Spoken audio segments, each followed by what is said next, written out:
Assalamualaikum students, I am Professor Aniga Rashid. Today we are going to start chapter number 10 of Mr. Chips.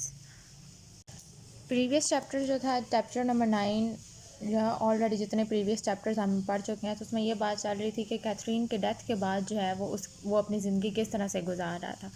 तो chapter number 10 में भी जो है वो past memories का ही जिक्र है उसका, जिसमें मिस्टर मेल्ड्रम का जिक्र आता है जो कि मिस्टर वेदरबाई के बाद मिस्टर वेदरबाई ने मिस्टर चिप्स को अपॉइंट किया था एज अ टीचर। तो मिस्टर वेदरबाई के बाद मिस्टर मेल्ड्रम जो हैं वो एज अ प्रिंसिपल जो है वो ब्रुकफील्ड के काम कर रहे होते हैं। तो 30 साल से वो एज अ प्रिंसिपल जो है वो वहाँ पे काम कर रहे होते हैं। तो उनकी डेथ हो जाती है निमोनिया की वजह से।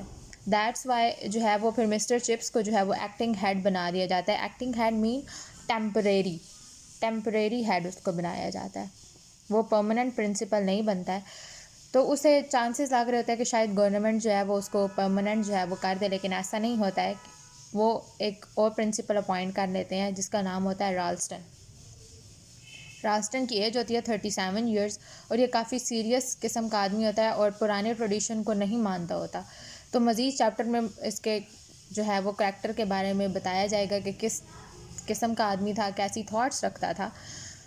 तो इतना रोब होता है इसका कि ये अगर एक हॉल जो है वो लड़कों से भरा हुआ है तो ये सिर्फ अपनी एक आईब्रो लिफ्ट करने से जो है वो चुप करवा सकता था। मतलब इतना इसका रोब था, बच्चे उससे इतना डरते थे। तो एक दिन क्या होता है कि किंग एडवर्ड सैमन जो है उसकी डेथ हो जाती है। तो ये बच्चों को हॉल में अचानक ही बेल बजती है ब्रुकफील्ड में, रूटीन से हट के बच्चे इकट्ठे हो जाते हैं हॉल में। तो वहाँ पे जो है वो अनाउंसमेंट की जाती है कि किंग एडवर्ड सैमन जो है उनकी डेथ हो गई है। तो आज जो है वो छुट्टी होगी और सिर्फ जो है वो मतलब क्लासेस नहीं होंगी, लेकिन बाकायदा रूटीन से जैसे वो इबादत गाह में वो इबादत करते थे वो सेरेमनी होगी, लेकिन क्लासेस मज़ीद आगे नहीं होंगी। दैन फिर इसमें रेलवे स्ट्राइक का भी जिक्र है कि रेलवे स्ट्राइक हो जाती है किसी वजह से कि रेलवे के जो लोग होते हैं वो जो है वो उस पर काम नहीं कर रहे होते, तो वो स्ट्राइक कर देते हैं। तो सारा कुछ आर्मी के अंडर आ जाता है। तो आर्मी के ही लोग जो हैं वो ट्रेन्स वगैरह चला रहे होते हैं। तो रेलवे के जो बाशिंदे थे वो उन पर स्टोन्स फेंक रहे थे।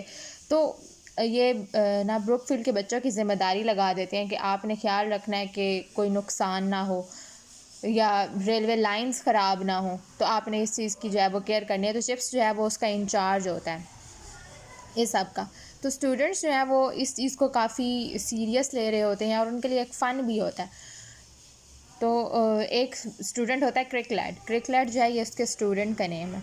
ये मिस्टर चिप्स के पास आता है। मिस्टर चिप्स उस टाइम किसी से खड़े होकर बात कर रहे होते हैं।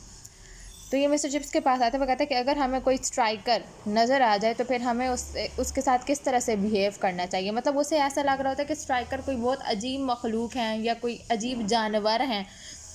वो इस तरह से रिएक्ट कर रहा होता है कि पता नहीं वो लोग क्या करेंगे। मतलब एक नेगेटिव पॉइंट ऑफ व्यू उसके माइंड में बैठा होता है। तो वो कहता है कि आओ मैं तुम्हें एक स्ट्राइकर से मिलाता हूँ। तो मिस्टर जॉन्स जो थे वो स्ट्राइकर थे जो कि मिस्टर चिप्स के साथ उस टाइम खड़े हुए थे और उनके साथ गुफ्तगू कर रहे थे।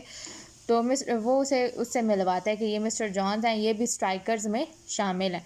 तो मिस्टर जॉन का काम क्या था कि वो सिग्नल बॉक्स के इंचार्ज थे, कि जो सिग्नल्स को चेंज करना होता है ना, वो काम सारा क्या है मिस्टर जॉन के अंडर था। तो वो ये बात जो है वो फिर पूरे ब्रुकफील्ड में जो है वो मशहूर हो जाती है कि जो है वो मिस्टर चिप्स जो है वो एक स्ट्राइकर के साथ खड़े हुए थे, उसके साथ गुफ्तगू कर रहे थे। तो ये तो मतलब जाहिर सी बात है, स्ट्राइकर वो कंट्री के अगेंस्ट काम कर रहे थे। तो बच्चों के लिए ये एक सही बात नहीं थी, पॉजिटिव व्यू नहीं था कि एक टीचर जो है वो एक स्ट्राइकर के साथ खड़ा हुआ है। हालांकि हम तो उनके अगेंस्ट खड़े हुए हैं कि उन्हें ये काम नहीं करना चाहिए। लेकिन चिप्स जो है उसने हर चीज़ को कैथी के नज़रिए से देखना स्टार्ट कर दिया था। तो वो कहते हैं अगर कैथी यहाँ पे होती तो वो इस चीज़ से खुश होती कि मैंने ये काम किया है, वो कभी भी इस चीज़ पे क्रिटिसाइज़ ना करती। तो उसने दुनिया को कैथी की नज़र से ही देखना स्टार्ट कर दिया था। नेक्स्ट फिर उसे इवेंट जो याद आता है वो डायमंड जुबली का इवेंट होता है। डायमंड जुबली के इवेंट में क्या होता है कि क्वीन विक्टोरिया जो थी उसकी 75वीं आप कह लो कि 75 बर्थडे होती है या 60 वाली बर्थडे होती है। तो उस इवेंट को इन्होंने डायमंड जुबली का नेम दिया हुआ। तो उस इवेंट पे जो है वो ब्रुकफील्ड में हॉलीडे होती है, छुट्टी होती है पूरे दिन की। तो वो क्या करता है, वो कैथरीन को लेके और उस सेरेमनी में जाता है, वो जो जुलूस निकला होता है क्वीन विक्टोरिया के इस जश्न में। तो वो वहाँ पर उसे लेके जाता है और वो लोग उस चीज़ को एंजॉय करते हैं। वो क्वीन विक्टोरिया को भी देखते हैं जो कि काफ़ी एजड जो है वो एक बग्गी में बैठी होती है क्रम्पल डॉल की तरह। क्या है कि मतलब क्या है कि चीज़ों जो है वो आहिस्ता आहिस्ता जो है वो डिस्ट्रक्शन की तरफ भी आती हैं। तो उन दिनों में काफ़ी ऐसे काम चल रहे थे, स्ट्राइक्स चल रही थी, लॉकआउट्स चल रहे थे, तो सारी चीज़ें जो हैं वो चिप्स को रिकॉल हो रही होती हैं। चिप्स को ये सारे इवेंट जो हैं वो याद होते हैं। फिर इन सब सारी चीज़ों को रिकॉल करते करते उसे ग्रे सन का इवेंट याद आता है जो कि टाइटैनिक से रिलेटेड है। जो टाइटैनिक का इवेंट हुआ था रियल लाइफ में, रियल में हुआ था, तो उस चीज़ को भी इसमें जो है वो आपको के बयान किया गया है कि ग्रे सन जो है ये इसका स्टूडेंट होता है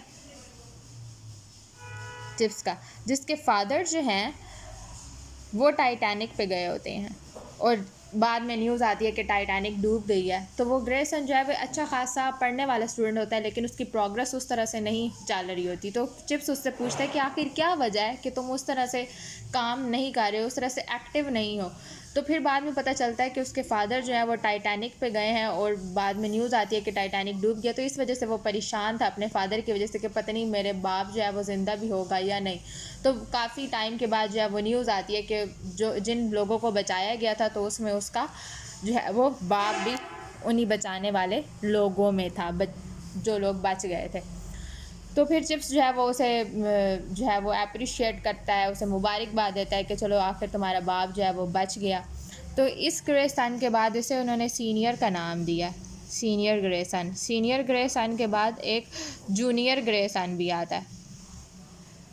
जूनियर ग्रे सन को जो है वो ताज़ियत करता है। वो किसकी ताज़ियत करता है? वो शायद इसी ग्रे सन की जो है वो ताज़ियत करता है जो इसका बाप था।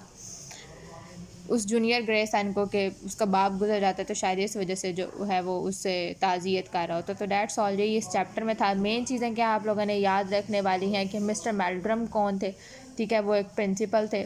उसके बाद राल्स्टन क्या कौन था, वो आया मेल्ड्रम के बाद एज अ प्रिंसिपल।